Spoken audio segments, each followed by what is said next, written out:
And as far as the actual buttons and triggers themselves, everything is Hall effect. That's going to give you the best durability. But obviously when you're handheld gaming, you want to make sure they're going to feel good and controller-like. And I think the Claw 7 does a really good job in this regard. All of the buttons have a nice sprawling to them. They feel like good quality. And I really like the textured grips around the thumbsticks.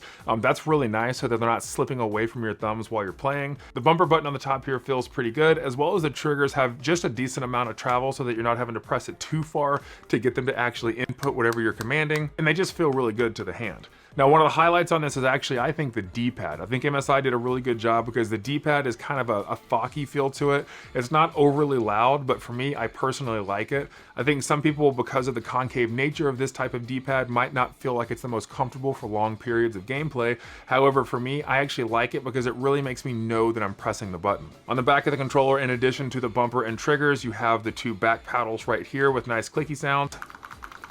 And then you can see a large amount of ventilation on the back for heat dissipation. You're gonna have that on the back here as well as on the top. I mean, this thing really tries to get the heat out of the system, and that's gonna come into play when we do some of our benchmark testing in just a little bit when it comes to how the GPU and the CPU perform. And I have to say, when I pulled this thing out of the box, it reminded me exactly of the ROG Ally. I have the Ally and the Steam Deck, and when I held this thing, there is almost an identical feel to the Claw 7. I will say one thing it did a much better job with is the actual ergonomics of the thumb grips. I think even from the previous generation, which I didn't have a chance to test, the ergonomics were not the greatest. And you know, on a lot of these smaller handhelds, that's a big deal, right? Because it has these tapered edges right here, which I'm not personally a big fan of. I'd like a little bit more meat to hold on to. But I will say this contoured back right here does feel better in your hands, and it feels like you're actually holding on to something, which is nice. So for the overall just physical feel of the unit, while it is too small for me personally because I have really large hands, I think the quality of the materials is really, really solid.